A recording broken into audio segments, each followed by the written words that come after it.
Hi friends, welcome back to our channel. So ఈరోజు మనం Godrej expert hair colour అనేది ఏ రకంగా మిక్స్ చేసుకోవాలనేది చూద్దాము. సో చాలామంది ఏంటంటే మిక్సింగ్ ఎలా చేసుకోవాలనేది కూడా తెలియకుండా ఉంటుంది. సో అలాంటి వారి కోసం ఈ వీడియో అయితే యూజ్ అవుతుంది అనుకుంటున్నాను. సో ముందుగా ఏంటంటే ఇది వచ్చి మనము రిచ్ క్రీమ్ కలర్, ఇది బ్లాక్ కలర్ అయితే తీసుకున్నాము. సో ఇది వచ్చేసి మనకు ఇన్స్టాంట్ కలర్గా ఉంటుంది. సో దీంట్లో 2 ప్యాకెట్స్ అయితే ఉంటాయి. సో ఒక ప్యాకెట్ అయితే మనకి పేస్ట్లా ఉంటుంది, ఇంకొక ప్యాకెట్ అయితే దాని కవర్లా ఉంటుంది, అంటే లిక్విడ్లా ఉంటుంది. సో ఈ 2 ప్యాకెట్లు మిక్స్ చేసినట్లయితే మనకు కావాల్సిన కలర్ అయితే వస్తుంది. ఇది వచ్చేసి మనకి బ్లాక్ కలరు.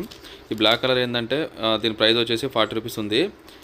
సో ఇది రిచ్ క్రీమ్ అంటున్నాం కదా, natural black cream hair colour ఇది. సో ఇది వచ్చేసి long lasting colour, no ammonia అన్నట్టు. అమోనియా అవి చాలామందికి పడక ఇబ్బంది పడుతూ ఉంటారు. సో అలాంటి వారి కోసం అయితే ఇది న్యాచురల్ కలర్ ఇది. సో దీనివల్ల ఎలాంటి సైడ్ ఎఫెక్ట్స్ కూడా లేవు. నేను 2-3 టైమ్స్ అయితే వాడాను. సో నాకైతే చాలా బాగా అనిపించింది. హెడేక్ రావటం కానీ లేదా హెయిర్ ఫాలింగ్ కానీ అలాంటిది ఏమీ అనిపించలేదు.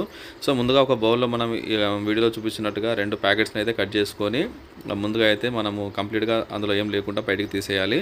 సో తీసేసిన తర్వాత ఒక స్పూన్ తీసుకుంటాము. సో ఫోర్క్ లాంటిది అయితే చాలా బెటరు, స్పూన్ అని కాకుండా. స్పూన్తో ప్రాపర్గా అది మిక్స్ అయితే అవ్వదు.